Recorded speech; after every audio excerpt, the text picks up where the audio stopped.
ఫిరాయింపు ఎమ్మెల్యేల కేసు తుది దశకు చేరుకుంది. సుప్రీంకోర్టు ఆదేశాల మేరకు స్పీకర్ ఇరు వర్గాల ఫైనల్ ఆర్గ్యుమెంట్లను వింటున్నారు. మధ్యాహ్నం 2:30 గంటలకు స్పీకర్ కార్యాలయంలో కడియం శ్రీహరి, దానం నాగేందర్ కేసులను విచారిస్తున్నారు. ఇరు వర్గాలకు లిఖితపూర్వకంగా నివేదికలను సమర్పించాలని స్పీకర్ సూచించారు.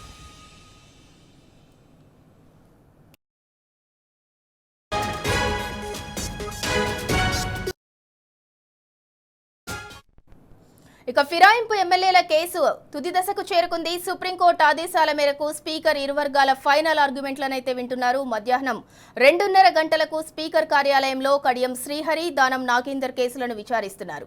ఇరు వర్గాలకు లిఖితపూర్వకంగా నివేదిక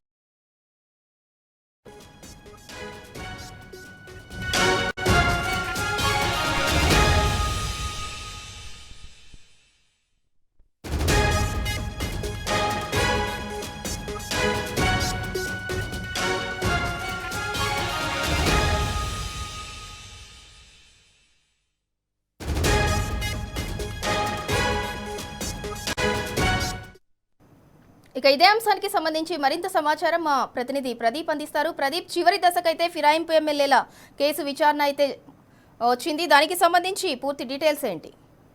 ఈ రోజు ఓవరాల్ ఆర్గ్యుమెంట్స్ జరుగుతా ఉన్నాయి. కడియం శ్రీహరి కేసు మొదటగా విచారణ ప్రారంభమైంది. కడియం శ్రీహరికి పిటిషనర్ గా ఎమ్మెల్యే కేపీ వివేకానంద్ ఉన్నారు. ఇరు వర్గాలకు సంబంధించినటువంటి అడ్వకేట్స్ ఓవరాల్ విచారణకైతే హాజరయ్యారు. ఈ విచారణ తర్వాత స్పీకర్ తుది జడ్జిమెంట్ ఇవ్వన్నారు. తుది జడ్జిమెంట్ ఏ రోజు ఇస్తారనేది మరోసారి షెడ్యూల్ ప్రకటిస్తారు.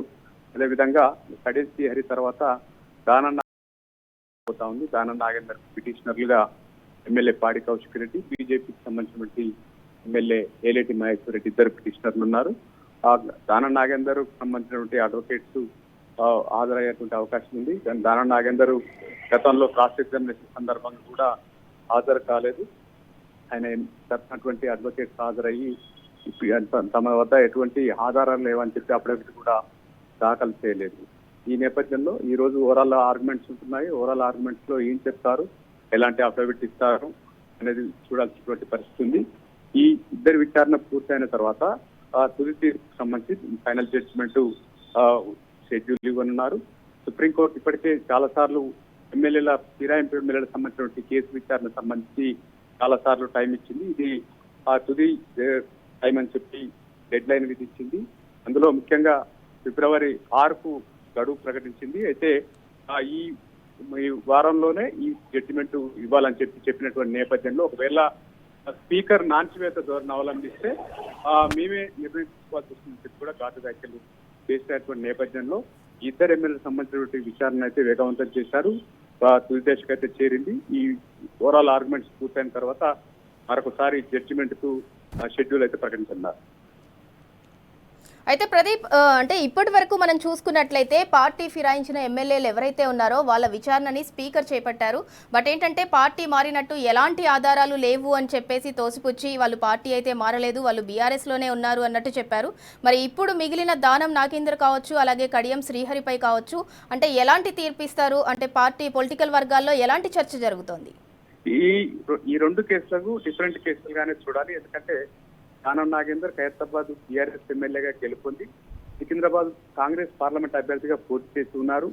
రెండోది ఆయన క్రాస్ ఎగ్జామినేషన్ సందర్భంగా తమ వద్ద ఎలాంటి ఆధారాలు లేవని చెప్పి ఆయన అడ్వకేట్స్ చేతులు చేసినటువంటి పరిస్థితి.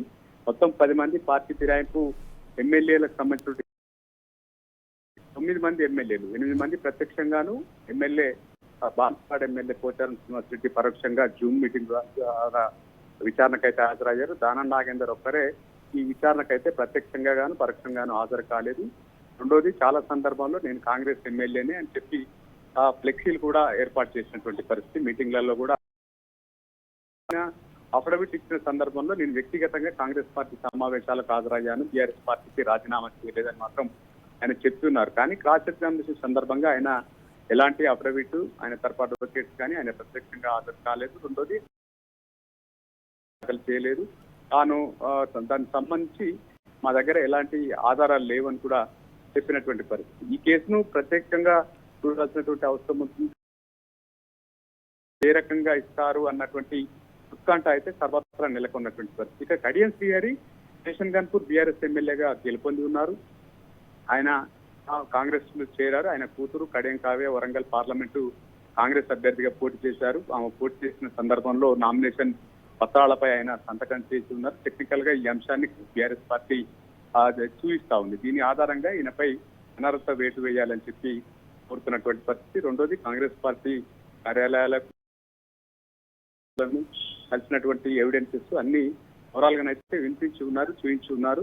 మీరు ఇద్దరి కేసులు ప్రత్యేకంగా ఇటు మిగిలిన ఎమ్మెల్యేలు కూడా చూసినటువంటి పరిస్థితుల్లో ఏం చెప్తారు, ఎలాంటి జడ్జిమెంట్ స్వీకరిస్తారనేది ఆసక్తికరంగా మారినటువంటి పరిస్థితి.